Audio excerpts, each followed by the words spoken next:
Llevas 27 minutos en el aire cuando el misil te encuentra. No hubo advertencia. No hubo tiempo. El vuelo 655 de Ryanair despegó del aeropuerto de Bandar Abbas a las 10:17 de la mañana del 3 de julio de 1988, con 290 personas a bordo, en una ruta comercial regular hacia Dubái que duraba menos de media hora.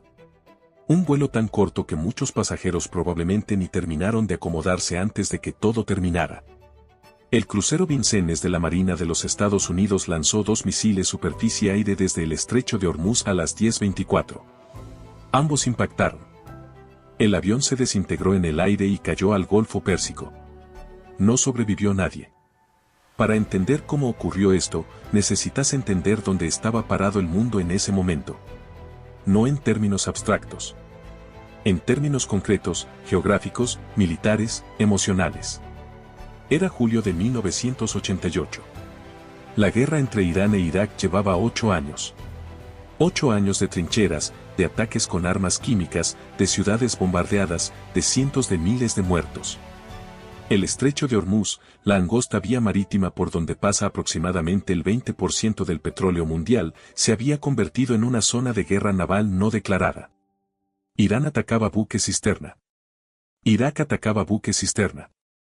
Las potencias internacionales enviaban flotas para proteger el tráfico marítimo. Estados Unidos tenía una presencia naval significativa en la región bajo la operación llamada Valiant and Honest, desplegada específicamente para escoltar buques de carga a través del estrecho.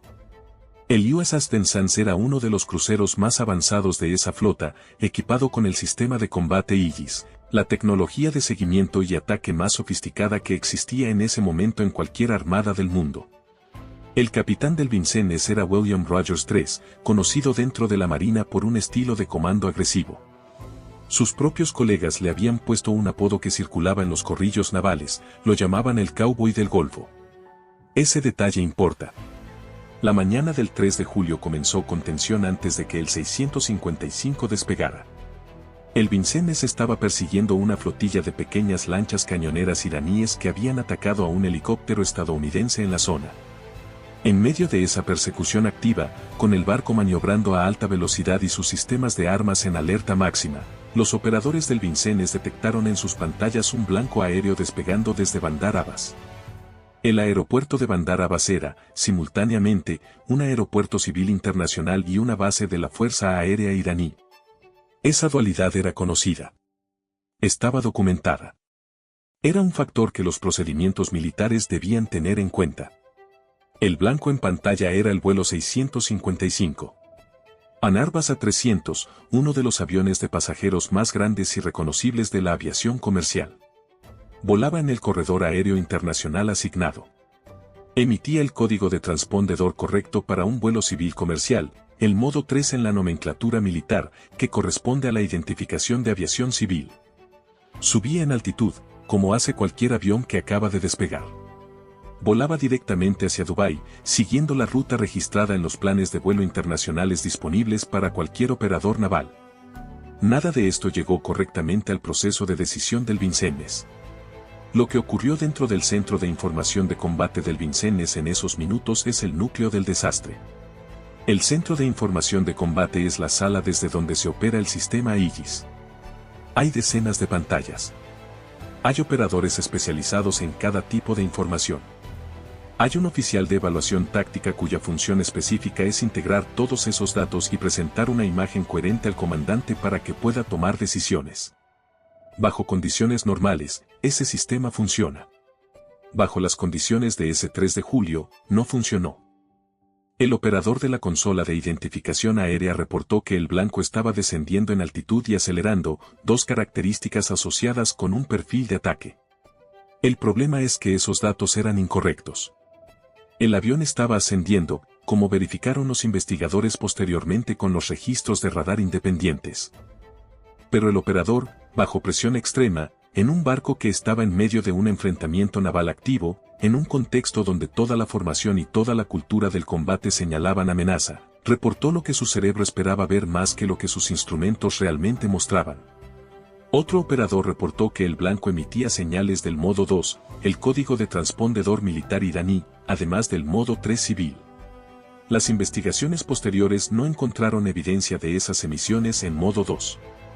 Ningún registro independiente las confirmó. Pero en ese momento, en esa sala, con esa presión, el reporte fue aceptado. El capitán Rogers preguntó repetidamente si el blanco era hostil. Recibió confirmaciones. Cada pregunta generaba una respuesta que consolidaba la narrativa de amenaza que ya se había construido en la sala. Nadie dijo, espera. Nadie dijo, revisemos los datos otra vez. Nadie dijo, ese código de transpondedores de aviación civil. Rollers tenía menos de 4 minutos antes de que el blanco, si fuera un avión de ataque, estuviera en rango de lanzar armas contra su barco. Dio la orden de fuego. En el puente del Vincennes, el oficial ejecutivo del barco gemelo USS Sads, que operaba en la misma zona, observaba la situación en sus propias pantallas con creciente alarma. Sus operadores habían identificado correctamente el blanco como un Airbus comercial. Intentó comunicarse con el Vincennes para transmitir esa evaluación. No llegó a tiempo. El capitán del USS Montgomery, otro buque en la zona, también tenía dudas. Sus sistemas también mostraban un perfil ascendente, no descendente. También intentó transmitir su evaluación. No llegó a tiempo. 2 barcos en la misma operación, con los mismos datos disponibles, llegaron a conclusiones opuestas. Y el barco que tenía la tecnología más avanzada, la sala de operaciones más compleja, el comandante más agresivo y la presión más directa del combate activo, fue el que tomó la decisión. La tecnología superior no produce automáticamente decisiones superiores. Produce decisiones más rápidas. Y la velocidad, bajo presión extrema, puede ser el enemigo de la precisión. En el Airbus, no hubo ninguna señal de lo que se aproximaba. La tripulación del vuelo 655, comandada por el capitán Mohsen Rezaian, seguía su ruta de rutina. El avión llevaba 274 pasajeros y 16 tripulantes. Entre los pasajeros había 66 niños. Había familias completas que viajaban a visitar parientes. Había peregrinos que volvían de la Meca. Había trabajadores que regresaban a casa después de turnos en instalaciones petroleras. El vuelo 655 no recibió ninguna advertencia que pudiera haber identificado. El Vincennes transmitió alertas en frecuencias de emergencia internacionales, pero usó terminología militar específica y coordenadas en formato naval que no corresponden a los protocolos de comunicación civil estándar. Un piloto comercial en ruta de rutina no necesariamente monitorea esas frecuencias con atención activa, y la terminología utilizada no habría sido inmediatamente interpretable como una advertencia dirigida a su aeronave. El avión continuó su ascenso. Los misiles viajaron a velocidad supersónica. El impacto ocurrió a 4.500 metros de altitud, sobre aguas internacionales, 12 kilómetros fuera de la costa iraní. Los cuerpos y los restos de la aeronave cayeron sobre el Golfo Pérsico durante varios minutos. La respuesta del gobierno estadounidense en las horas y días siguientes construyó una capa adicional sobre la tragedia.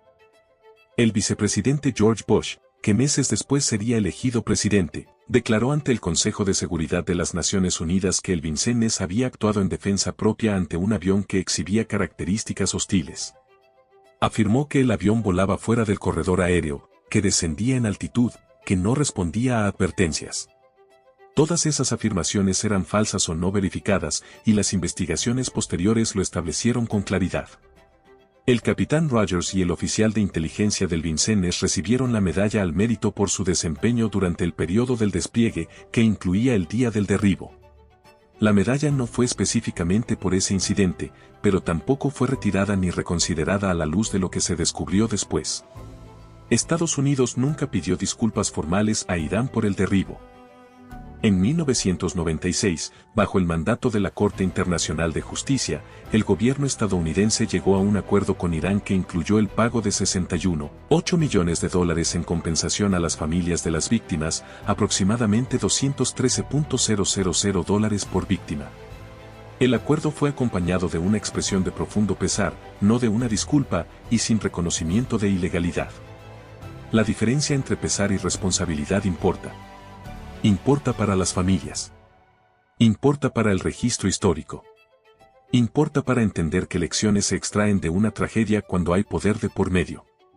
El informe de la Marina estadounidense sobre el incidente, completado semanas después, identificó una serie de fallas sistémicas que van más allá de las decisiones individuales tomadas ese día.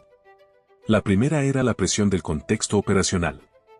El Vincennes llevaba semanas operando en una zona de alta tensión. Sus tripulantes habían sido entrenados para identificar y neutralizar amenazas aéreas. Toda su preparación, toda su cultura institucional, estaba orientada hacia el reconocimiento de patrones de ataque. En ese estado mental colectivo, los datos ambiguos se interpretaron consistentemente en la dirección de la amenaza porque eso era lo que el sistema estaba diseñado para encontrar. La segunda era lo que los investigadores llamaron deseo de confirmación en tiempo real, la tendencia de los operadores bajo presión a reportar datos que confirmaban la hipótesis ya establecida en lugar de datos que la contradecían. No por deshonestidad. Por la manera en que el cerebro humano procesa información bajo estrés severo. Los datos que encajan con el modelo mental activo se procesan más fácilmente. Los datos que lo contradicen requieren un esfuerzo cognitivo adicional que el cerebro estresado no siempre puede sostener. La tercera era el diseño del sistema de comando. En una sala de operaciones sofisticada, con múltiples flujos de información llegando simultáneamente, la responsabilidad de síntesis recae sobre pocas personas. Cuando esas personas están bajo presión extrema de tiempo y operan en un contexto de combate activo, los mecanismos de verificación cruzada y cuestionamiento se deterioran precisamente cuando más se los necesita.